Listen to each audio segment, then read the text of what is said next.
Good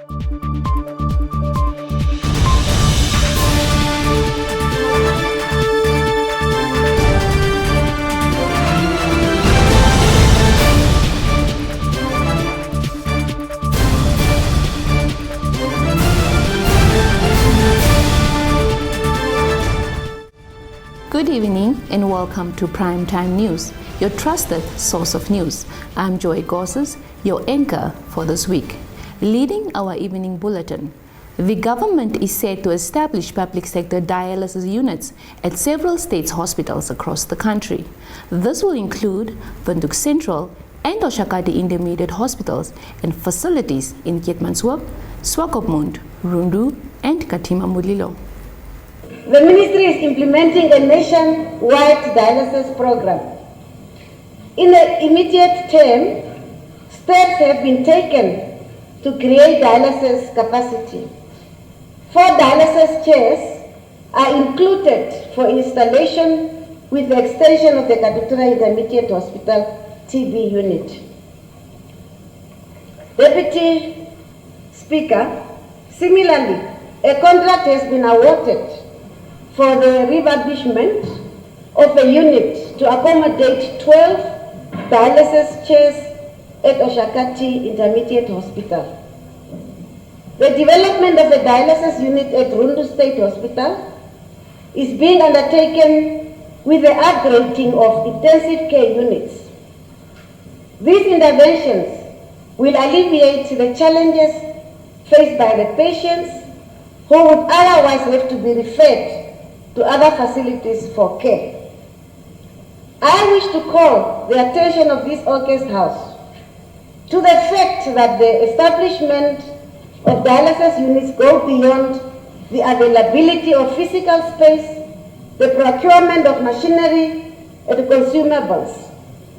Another critical aspect, Deputy Speaker, is the availability of well-trained and qualified human resources. The Namibia Water Corporation, NamWater, announces water supply rationing from the 7th to the 10th of March 2023. This is due to the upgrading of the raw water pumps at the Oshakati Water Treatment Plant and distribution system. In a notice for stakeholders and customers in the Oshana, Ohangwena and Oshikoto regions on Friday, NamWater states that the rationing of water supply will take place between 2200 hours to 5 o'clock during the 4-day period. It read, this is necessary to build up reserve capacity to sustain supply to critical customers. Adding that NamWater will monitor the situation closely and will advise again on further measures as may become necessary. The water utility said rationing times may be shortened depending on the water consumption during this period.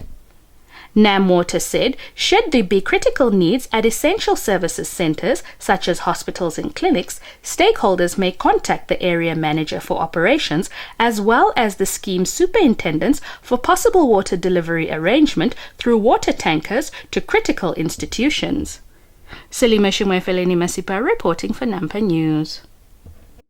A tragic incident occurred on Friday in the Ohangwena region, where a 43-year-old man from Okongo village allegedly took his life by hanging himself next to his home.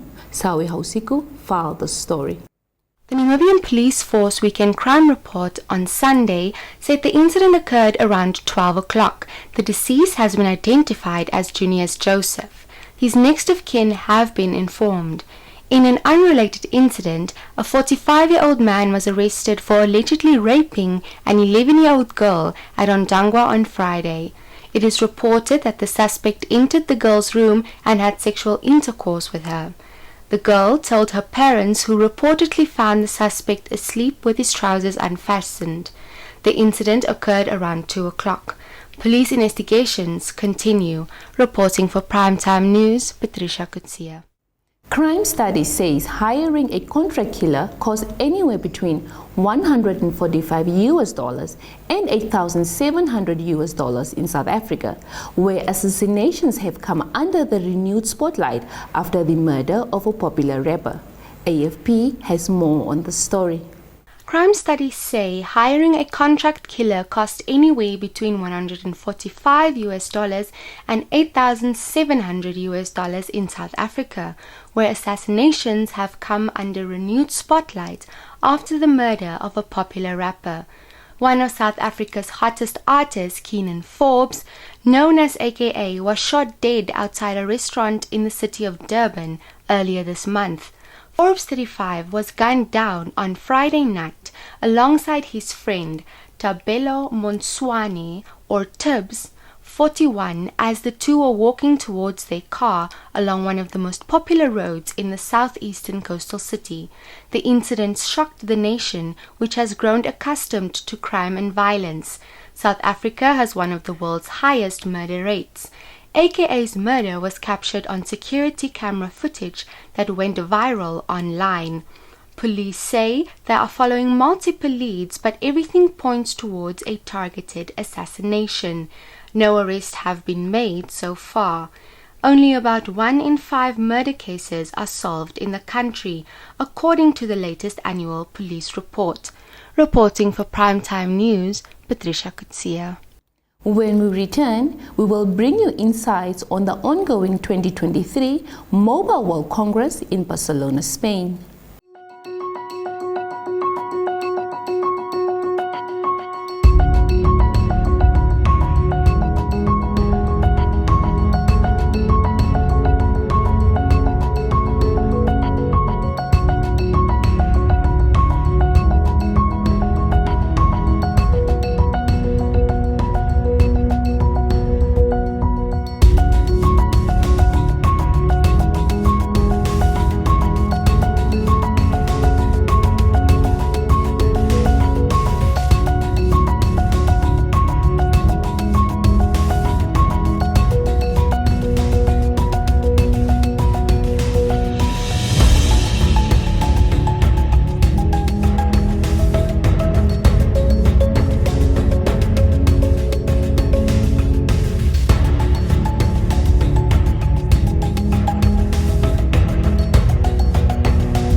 Welcome to Primetime Biz, the segment where we bring you the latest updates and insights on business and economics.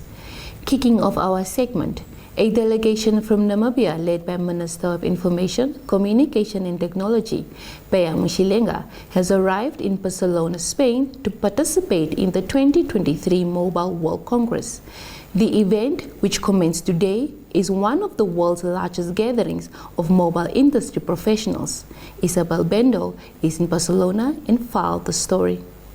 The delegation, consisting of the Minister's Executive Director, Adrian Mate, as well as the Mobile Telecommunications Limited, MTC's Chief Executive Officer, Dr. Liki Erastus, and MTC's Head of Digital Transformation, Nawali Kando, are expected to attend several events during the conference. Organized by the Global System for Telecommunications, a trade body for the technology, communication and connectivity sector, Mobile World Congress Barcelona is the largest and most influential event for the connectivity ecosystem.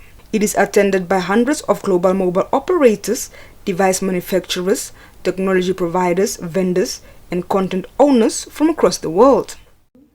During a digital talent summit co-hosted by Huawei and the UNESCO Institute for Lifelong Learning in Barcelona, Spain on Sunday, the Secretary General of the African Telecommunications Union, John Omo, highlighted that youth in Africa face significant challenges in converting innovative ideas into innovative solutions due to a lack of technical knowledge, limited networks, and insufficient funds to invest.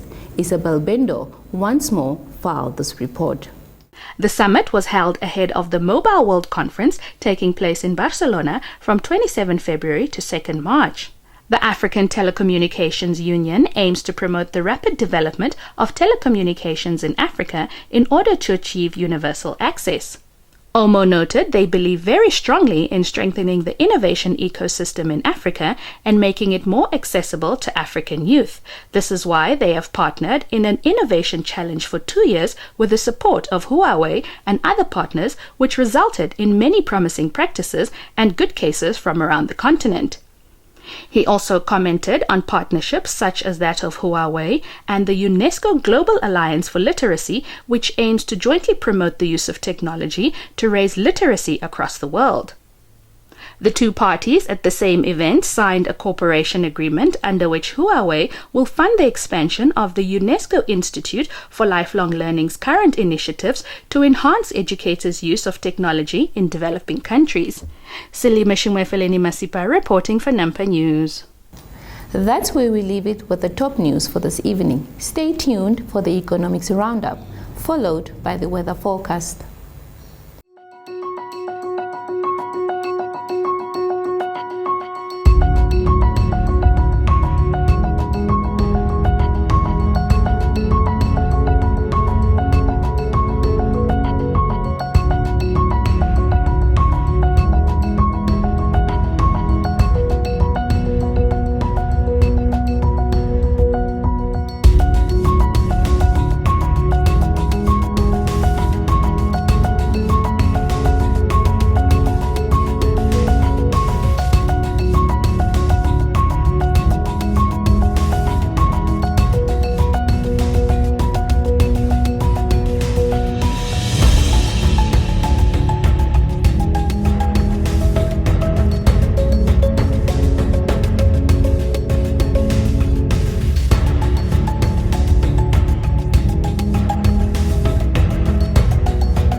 Welcome to Sports Planet. Football dominates this section. Kylian Mbappe becomes Paris Saint-Germain's joint all-time top scorer with 200 goals after a brace in a 3-0 victory against Marseille in Ligue 1 on Sunday. Lydia Bitiri reports. Mbappe scored both his goals at the Velodrome from Lionel Messi's assist, and in between set up the Argentine for PSG's other goal as they swept aside their greatest foes and moved 8 points clear at the top of the table. It was a result and a performance that will erase many of the doubts about a team that had been in stuttering form in recent weeks as they outclassed their most incredible domestic challengers. Mbappe's goals took him to a double century of goals for PSG in short of just 250 appearances since signing for Monaco in 2017. The 24-year-old therefore equals his former teammate Edinson Cavani as the club's record marksman.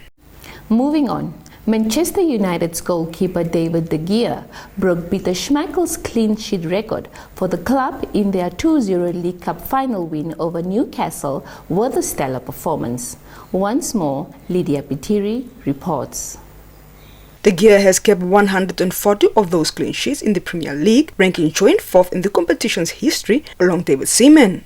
Schmeichel's 128 rank 11th in the table ahead of former Chelsea and Arsenal keeper Peter Cech with 202. The Spaniard's effort in the 3-0 top-flight win over Leicester on the 19th of February took him to double figures for a 9th season out of 12 since moving to England. Stand by for your sports roundup.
This is where the Primetime News Monday edition concludes. Many thanks for watching.